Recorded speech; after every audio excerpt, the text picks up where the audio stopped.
যদি মাকে মা বলে ডাকে, মা দেখবেন জবাব দেন, আমারে কিছুই দিস না রে বাবা, সকালে একবার আমারে মা কইয়া ডাক দিস, বিকালে বাড়িতে আইসা আমারে মা বলে ডাক দিস, আমি মায়ের কলিজা ঠান্ডা হইয়া যা। এখন এক জাতের পুরুষ আছে, বিয়া শাদী শেষ করে দিলে আর মাকে মা ডাকতে মন চায়। এক ঘটনা মুরব্বীদের কাছে শুনেছি, বিবাহে শাদী করানোর পর ছেলেটাও এমএ পাস, মেয়েটা হলো বিএ পাস। তারা ঘুমাইতে ঘুমাইতে বাজে রাত্র 10টা 11টা, কিন্তু মা বলতেছেন, বাবা তোমাকে এমএ পাস করাইলাম, তোমাকে একটা বিয়ে করার দরকার, আমি বুড়া মানুষ, রান্না বাড়ার কাজ আমি আর কত করব। মার ইচ্ছা হলো ছেলেকে বিয়ে করাইলে রান্না বাড়ি করে ছেলের বউ আমার সামনে খানা দিবে, আমি আদরের সন্তানের বউয়ের হাতের খানা, রান্না খানা আমি সুখে শান্তিতে খাবো। দেখা গেল বিয়ে করাইলেন যেই মেয়েটাকে, বিয়ে পাস তো, তার 12টা পর্যন্ত টিভিওই দেখে, রান্না তো করেই না, আরো বরঞ্চ মা কই বউয়ের হাতের খানা খাইবো, মা রান্না বাড়ি করে বউরে খানা দিয়া মা খায়া ঘুমায়। আরো পরিশ্রম বাড়ছে না কমছে? ছেলে চাকরি করে, থাকে প্রায় 30 কিলোমিটার দূরে, সপ্তাহে একদিন বাড়িতে আসে।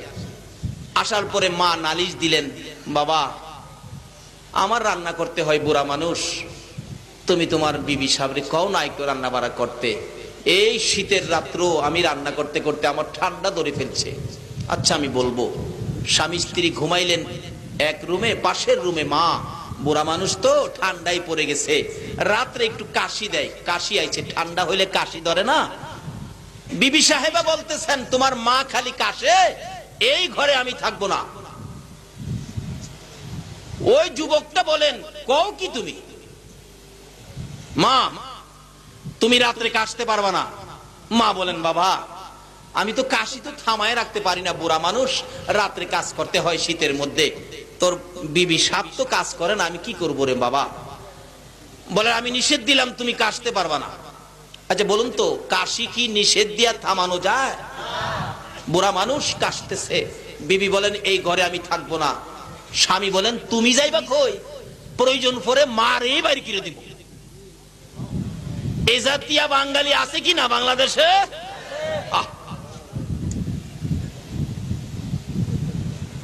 অথচ মা এই সন্তানের জন্য কত কষ্ট করেছে, কত প্রস্রাব পায়খানা মা সাফ করেছে, মেথরের দায়িত্ব মা নিয়েছে। যেদিন আপনার আমার মতো সন্তানের মুখ দেখবে মা, 3 দিন পর্যন্ত ব্যথা, একদিন পর্যন্ত ব্যথা সহ্য করেছে, দ্বিতীয় দিন আর সহ্য করতে পারে না।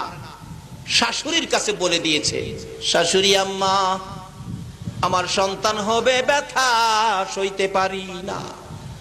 শাশুড়ি ঘরের দরজা বন্ধ করে দিয়ে অপেক্ষায় সন্তান হবে। 2 দিন পার হইয়া যখন রাত্র হয়ে গেছে,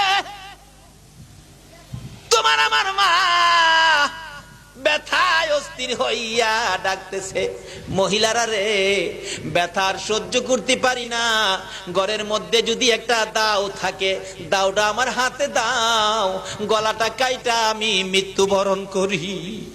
সহ্য হয় না ব্যথা, জিহ্বা কামড়াইয়া কুচি কুচি করে ফেলেছে। অবশেষে শাশুড়ি বলতেছেন, তোমরা কারা আছো, ঘর থেকে দাও জাতীয় সব বাইরে ফালাইয়া দাও। সারা রাত পার হয়ে গেল, 3 দিনের ব্যথা, তোমার আমার মা মাঝে মাঝে বেহুশ হয়ে যায়। ঘরের মহিলারা জগের পর জগ, বালতির পর বালতি আমার মার মাথায় পানি দিছে গো।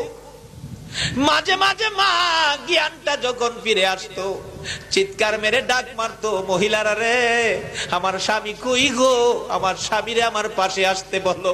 স্বামী যখন পাশে আসছে, স্বামীর পায়ে ধরে চিৎকার মেরে কাঁদছে, স্বামী 3 দিনের ব্যথা আর সইতে পারি না, মন বলে আমি বাঁচবো না। স্বামী গো পায়ে ধরি যদি মন